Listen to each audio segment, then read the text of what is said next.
महाराष्ट्र के यवतमाल से खौफनाक वीडियो सामने आया, जहां कोयला खदान में लैंडस्लाइड की घटना हो गई, जिसमें 2 डंपर मिट्टी के ढेर के नीचे ही दब गए।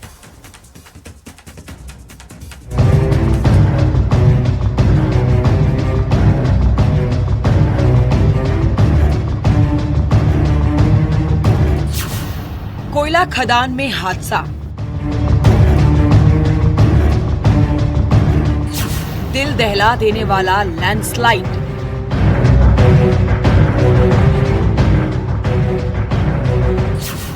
गड्ढे में समाये 2 डंपर।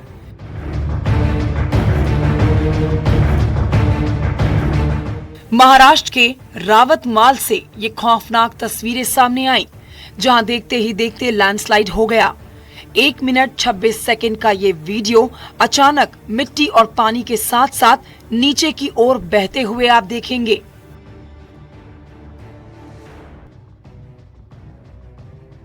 एक मिनट 26 सेकंड का ये वीडियो है। अचानक मिट्टी और पानी साथ साथ नीचे की ओर बहते हुए आते हैं। खदान में नीचे 2 डंपर खड़े थे, जिसकी चपेट में पहले एक डंपर आया। वो पानी के बहाव में ज्यादा देर तक टिक नहीं पाया और देखते ही देखते पानी के साथ गड्ढे में समा गया। तो वहीं दूसरी तरफ दूसरा डंपर भी कुछ ही पलों के बाद गड्ढे में गिर गया। इसके बाद भी मिट्टी की गाद नीचे गिरती रही। कोयला निकालने के लिए खोदे गए गड्ढे में बारिश का पानी भर गया,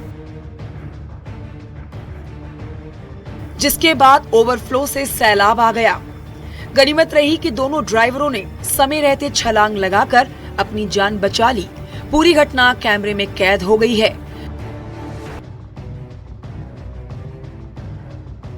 उकानी ओपन कास्ट कोयला खदान की ये घटना है। जानकारी के मुताबिक खदान के ऊपर बने जलभराव क्षेत्र का बांध टूटा, जिसके बाद गाद और मिट्टी का तेज बहाव नीचे की तरफ आया। घटना के बाद खदान क्षेत्र में अफरा तफरी मच गई। कहा जाता है कि मानसून के दौरान इस खदान में भारी मात्रा में पानी जमा हो जाता है। इस पानी को पंप की मदद से बाहर निकाला जाता है और ऊपर बने एक तालाब में जमा किया जाता है। इस दौरान पानी ओवरफ्लो हो गया। हालांकि इस घटना के बाद सुरक्षा व्यवस्था पर गंभीर सवाल खड़े हो गए हैं। Bureau report, news 18 UP Uttarakhand. America के डेनवर एयरपोर्ट पर एक हादसा हो गया। रात के वक्त फ्रंटियर एयरलाइंस का विमान टेक ऑफ कर रहा था, लेकिन तभी रनवे पर एक शख्स पहुंच गया, जिसके बाद वो प्लेन से टकरा जाता है। प्लेन में सवार 200 से ज्यादा यात्रियों की जान बाल बाल बची।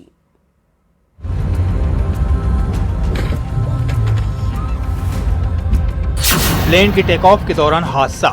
Frontier 4345, we're stopping on the runway. We just hit somebody. We have an engine fire. Plane से टकराने के बाद शख्स की मौत। Souls on board. There was an individual walking across the runway.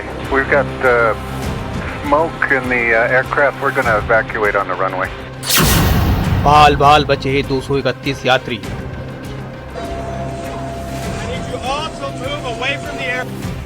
America के डेनवर का ये खौफनाक मंजर है, जहां एक प्लेन रनवे पर उड़ान भर रहा था, लेकिन इसी दौरान रनवे पर ही एक शख्स उसकी चपेट में आ गया और उसकी मौत हो गई। रात का वक्त रनवे पर दौड़ता विमान और फिर अचानक टक्कर। फ्रंटियर एयरलाइंस की फ्लाइट 4345 लॉस एंजलिस से उड़ान भर रही थी। टेक ऑफ के कुछ ही पलों बाद विमान रनवे पर मौजूद शख्स से टकराया। पायलट ने तुरंत एयर ट्रैफिक कंट्रोल को अलर्ट भेजा, जिसमें उसने बताया कि प्लेन ने किसी चीज को हिट कर दिया है, जिससे प्लेन के इंजन में आग लग रही है। टक्कर के बाद विमान में धुआं फैलने लगा। हालात बिगड़ते देख पायलट ने उड़ान रोक दी और रनवे पर ही इमरजेंसी के हालात बन गए। विमान में 224 यात्री और 7 क्रू मेंबर समेत कुल 231 लोग सवार थे। सभी यात्रियों को इमरजेंसी स्लाइड के जरिए सुरक्षित बाहर निकाल लिया गया। घटना में 12 लोग मामूली रूप से घायल बताए जा रहे हैं, जबकि 5 यात्रियों को अस्पताल ले जाना पड़ा। शुरुआती जांच में सामने आया है कि जिस शख्स की मौत हुई है वो एयरपोर्ट का कर्मचारी नहीं था। बताया जा रहा है कि वह एयरपोर्ट की बाउंड्री फांद कर रनवे पर पहुंच गया था। वीडियो में यात्री धुएं से भरे विमान से भागते हुए दिखाई दे रहे हैं। विमान के इंजन को नुकसान पहुंचा है। डेनवर इंटरनेशनल एयरपोर्ट पर देर रात हुए इस हादसे ने एविएशन सेफ्टी पर कई बड़े सवाल खड़े कर दिए हैं। अब सवाल ये भी है, जो शख्स प्लेन की टक्कर से मारा गया है वो रनवे पर कैसे पहुंचा? क्या इसके पीछे कोई साजिश तो नहीं? फिलहाल जांच एजेंसियां जांच में जुटी हुई है। Bureau report, news 18। और बड़ी खबर इस वक्त आ रही है, जंग के बीच प्रधानमंत्री नरेंद्र मोदी की जनता से एक बड़ी अपील। हमें पेट्रोल और डीजल का उपयोग कम करना होगा। शहरों में जहां मेट्रो सुविधा है वहां हम तय करें कि हम मेट्रो का ही उपयोग करेंगे, ज्यादा से ज्यादा मेट्रो में ही जाएंगे।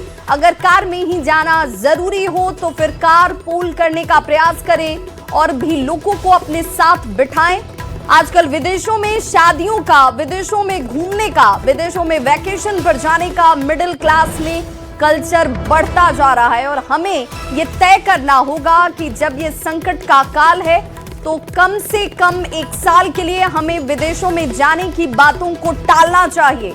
भारत में बहुत सारी जगहें हैं जहां आप जा सकते हैं। जब संकट आता था, कोई युद्ध होता था तो लोग देश हित में सोना दान किया करते थे। आज दान की जरूरत नहीं है, लेकिन देश हित में आपको ये तय करना पड़ेगा कि साल भर तक घर में कोई भी फंक्शन हो, कोई भी कार्यक्रम हो, सोने के गहने नहीं खरीदेंगे, सोना नहीं खरीदेंगे। और इस वक्त जंग के बीच जनता से प्रधानमंत्री नरेंद्र मोदी की ये बड़ी अपील।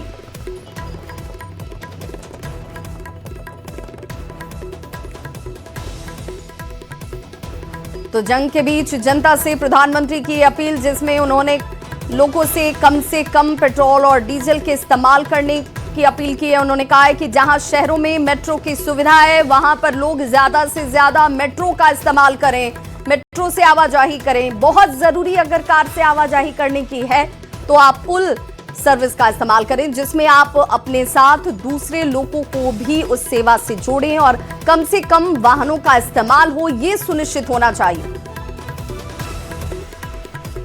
वाराणसी में दूल्हा बारात लेकर पहुंचा, लेकिन इसी बीच दुल्हन के प्रेमी की एंट्री हो जाती है और इसके बाद तो पूरा माहौल ही जैसे बदल गया। प्रेमी की पिटाई होने लगी, इसके बाद दुल्हन सामने आई और फिर क्या हुआ, देखिए इस रिपोर्ट के जरिए।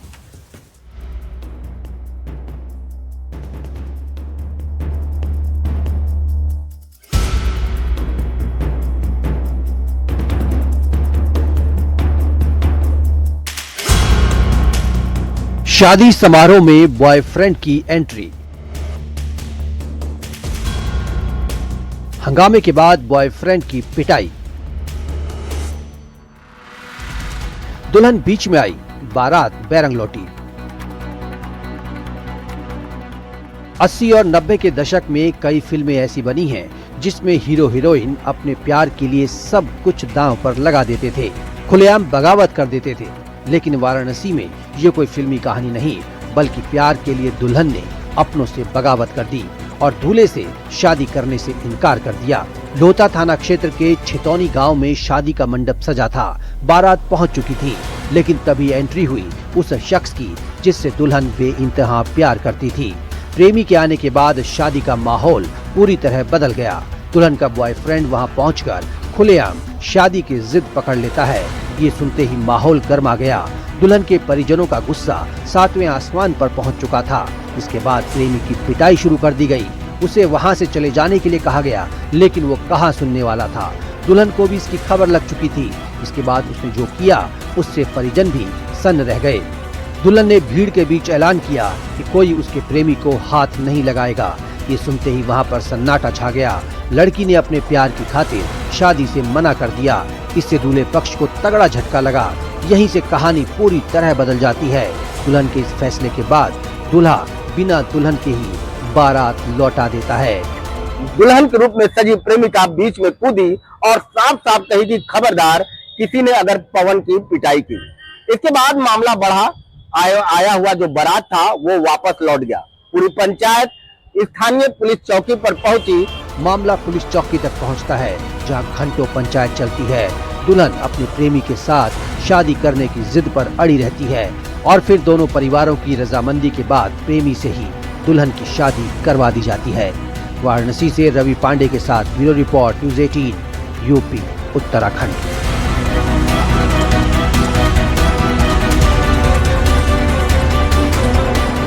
हरियाणा के करनाल से एक दिल दहला देने वाली तस्वीर सामने आई। यहां एक साइंटिस्ट के घर लुटेरों ने धावा बोल दिया।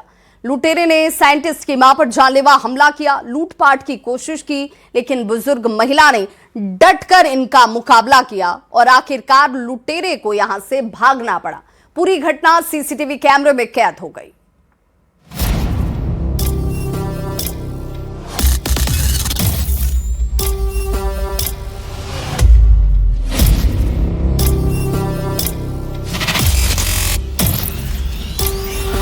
घर में एक अकेली बुजुर्ग नजर आ रही है। तभी पीछे से एक शख्स आता है और बुजुर्ग की गला दबाकर लूटपाट की कोशिश करता है। करीब 1 मिनट तक ये बदमाश महिला पर काबू पाने की कोशिश करता है, लेकिन महिला भी डटी रहती है और आखिरकार लुटेरे को भागना पड़ता है।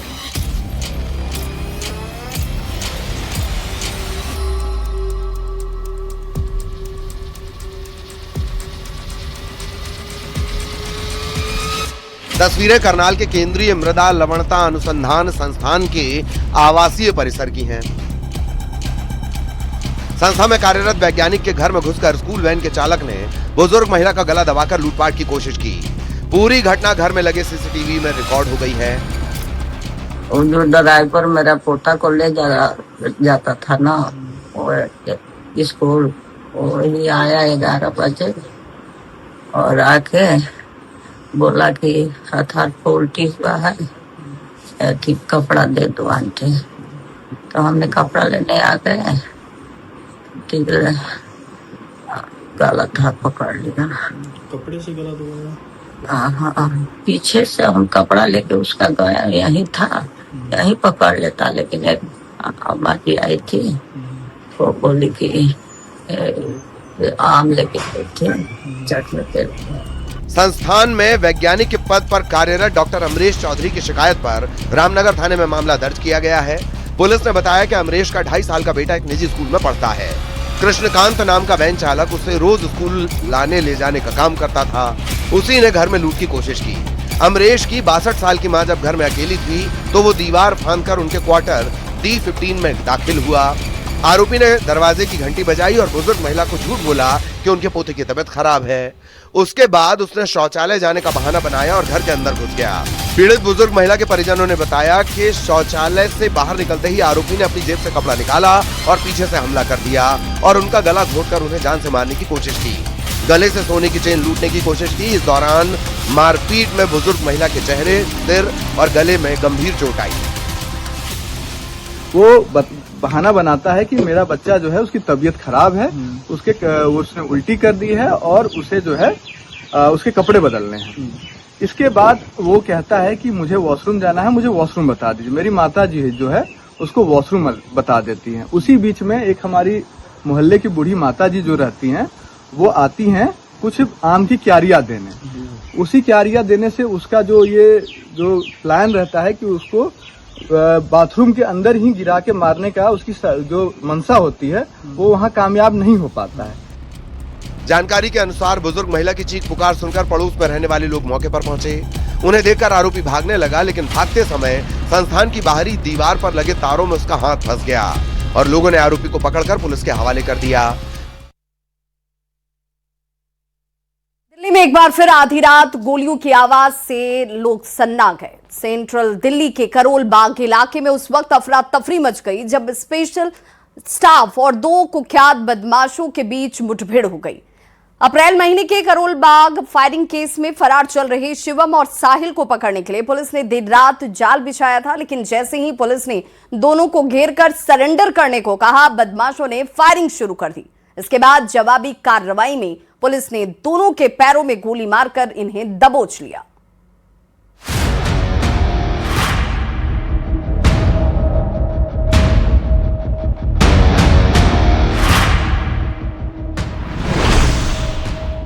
दिल्ली में फिर गूंजी गोलियों की आवाज। करोल बाग में आधी रात को एनकाउंटर, पुलिस और बदमाशों के बीच फायरिंग, फरार आरोपी शिवम साहिल गिरफ्तार।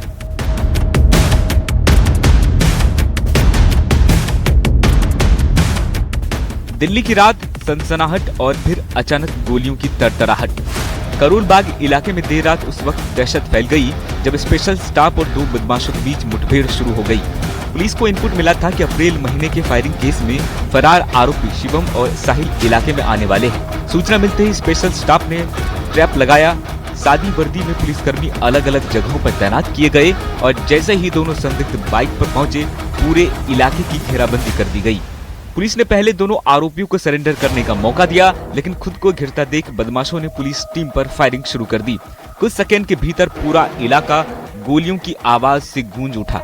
इसके बाद पुलिस ने भी मोर्चा संभाला। जवाबी कार्रवाई में दोनों बदमाशों के पैर में गोली लगी और मौके पर ही उन्हें दबोच लिया गया। घटना के बाद इलाके में भारी पुलिस बल तैनात कर दिया गया। स्थानीय लोग घरों से बाहर निकल गए और देर रात तक पूरे इलाके में अफरा तफरी का माहौल बना रहा। लेटेस्ट इन्फॉर्मेशन ये थी कि ये वापस आके किसी भी दिन दोबारा दूसरे गैंग पे अटैक कर सकते हैं, या उनके जो भी 1-2 मेंबर्स हैं जो इनको लगता है कि अभी बाहर हैं। बाकी तो हमने मोस्टली उनको एप्रीहेंड करके अरेस्ट करके जेल भेज दिया है। इसी इन्फॉर्मेशन के तहत कल हमने एक ट्रैप सेट किया जब साहिल और अविनाश कमला मार्केट के एरिया से निकल रहे थे जाकिर हुसैन कॉलेज के पास से, और जो हमारी स्पेशल स्टाफ की टीम, एटीएस की टीम, पूरी ऑप्स की टीम वहां पे मौजूद थी। उन्होंने एक ट्रैप सेट किया, उन्होंने उनको रोकने की कोशिश की। एक स्टोलन स्कूटी पे वो लोग आए जो हमें बाद में पता चला, बट जब उनको रोकने की कोशिश की गई तो उन्होंने पोजीशंस ली और पुलिस पार्टी पे फायर किया। जवाबी कार्रवाई में हमारी पुलिस पार्टी ने भी उन पर फायर किया और दोनों को इंजर किया। दोनों के पैरों पे गोली लगी है। जब वो इंजर्ड हो गए तो उसके बाद दोनों को नियर बाय हॉस्पिटल शिफ्ट किया गया और अब आगे की इंटरोगेशन जारी है। करोल बाग फायरिंग केस से जुड़ा है पूरा मामला। पुलिस जांच में सामने आया कि शिवम और साहिल वही आरोपी है जो अप्रैल महीने में करोल बाग में एक व्यक्ति पर फायरिंग करने के बाद फरार हो गए थे। इस मामले में उनके बाकी साथियों को पहले ही गिरफ्तार किया जा चुका है, लेकिन दोनों आरोपी लगातार ठिकाना बदल रहे थे। पुलिस को शक था कि उनके पास अवैध हथियार भी मौजूद है। इसी वजह से इनकी गिरफ्तारी को लेकर स्पेशल टीम बनाई गई थी। मुठभेड़ के दौरान बदमाशों ने पुलिस टीम पर सीधे फायर किए। पुलिस अधिकारियों ने बताया कि आत्मरक्षा और आरोपियों को पकड़ने के लिए जवाबी कार्रवाई करनी पड़ी। दोनों के पैरों पर गोली लगने के बाद उन्हें मौके पर ही दबोच लिया गया। पुलिस ने घटनास्थल से हथियार और कारतूस भी बरामद किए हैं। फिलहाल पूरे मामले की जांच जारी है और ये पता लगाने की कोशिश की जा रही है कि दोनों बदमाश किस गैंग से जुड़े हैं। प्रसाद नगर करोल बाग ये जो एक्सेस बनता है, इन एक्सेस पे ये लोग बहुत एक्टिव रहते हैं। आपस में इनकी गुटों की लड़ाई भी रहती है। तो इस ऑपरेशन के बाद और बाकी जो अरेस्ट थे हमने जो किए लास्ट 2 हफ्ते में, और ये उसका कल्मिनेशन था ये ऑपरेशन, तो इन सब एक्टिविटीज के बाद हमारा ये मानना है कि बहुत हद तक ये जो आपस में गैंग्स में जो भी इश्यूज चल रहे हैं, जो लड़ाइयाँ चल रही हैं, उनमें जो लोग इन्वॉल्व हैं उनको हमने आइडेंटिफाई कर लिया है और मोस्ट लोगों को अब हम बाय वन वे और the other behind the bars ले जा चुके हैं। इसके अलावा कुछ और ऐसे क्रिमिनल्स हैं जो अभी भी हमारी नज़र में हैं, जो जिस पे हमारी इंफॉर्मेशन भी बिल्कुल लाइव चल रही है। तो सूनर और लेटर उनको भी हम लोग पकड़ लेंगे। हमारा एम सिर्फ इतना है कि ये जो पूरा एक्सेस है, जो जैसे मैंने डिफाइन किया, इस एक्सेस पे किसी भी तरीके की गैंग रिलेटेड एक्टिविटी ना हो। दिल्ली में लगातार बढ़ रही गैंगवार और फायरिंग की घटनाओं के बीच ये मुठभेड़ पुलिस के लिए बड़ी कामयाबी मानी जा रही है। करोल बाग में हुई इस मुठभेड़ ने एक बार फिर दिल्ली की कानून व्यवस्था को लेकर सवाल खड़े कर दिए हैं। हालांकि पुलिस का दावा है कि समय रहते कार्रवाई कर एक बड़ी वारदात को टाल दिया गया। फिलहाल दोनों आरोपी पुलिस हिरासत में हैं और पूरे नेटवर्क की जांच की जा रही है। Bureau report, news 18 Delhi NCR.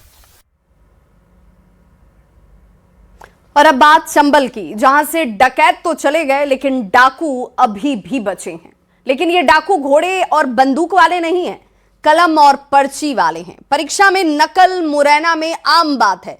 एक बार फिर जीवाजी यूनिवर्सिटी की परीक्षाओं में नकल की तस्वीरें सामने आई, जहां छात्र खुलेआम नकल करते नजर आ रहे हैं।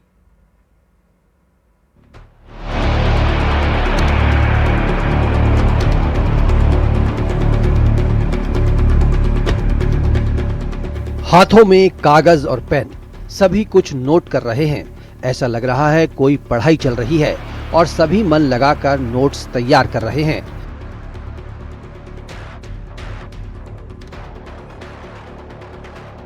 लेकिन कागज की पर्चियों पर कौन सा नोट्स तैयार किया जा रहा है और ये जनाब मोबाइल में क्या देख रहे हैं, ये पढ़ाई है या कोई और खेल चल रहा है। दरअसल ये नकल का खेल है। तस्वीरें मुरैना की हैं। यहाँ जीवाजी यूनिवर्सिटी की बीए, बीकॉम और बीएससी की परीक्षाएं चल रही हैं और जिन छात्रों ने परीक्षा की तैयारी नहीं की, उन्होंने नकल के जरिए एग्जाम पास करने का जुगाड़ लगाया है।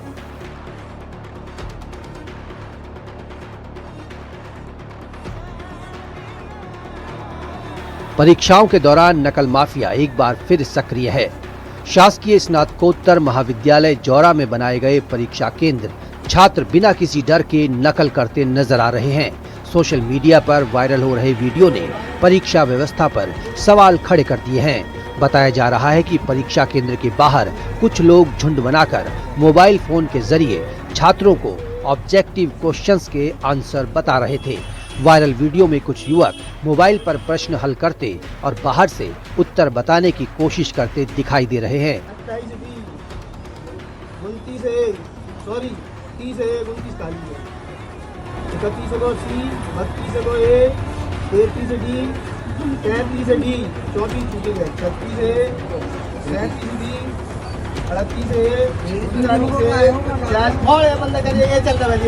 आरोप है कि नकल माफिया पास कराने की गारंटी लेकर परीक्षा व्यवस्था को खुलेआम चुनौती दे रहा है। स्थानीय लोगों का कहना है कि परीक्षा केंद्र के आसपास बाहरी लोगों की भीड़ लगातार बनी रही, लेकिन जिम्मेदार अधिकारियों ने इसे रोकने के लिए कोई कार्रवाई नहीं की।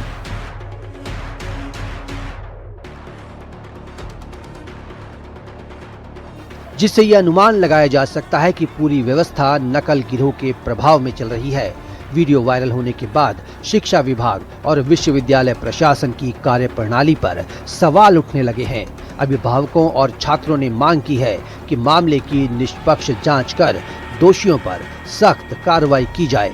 फिलहाल प्रशासन की ओर से इस मामले में कोई आधिकारिक बयान सामने नहीं आया है, लेकिन सोशल मीडिया पर वायरल वीडियो के बाद परीक्षा केंद्र की व्यवस्थाओं को लेकर चर्चा तेज हो गई है। अमित शर्मा, न्यूज़ 18, मुरैना।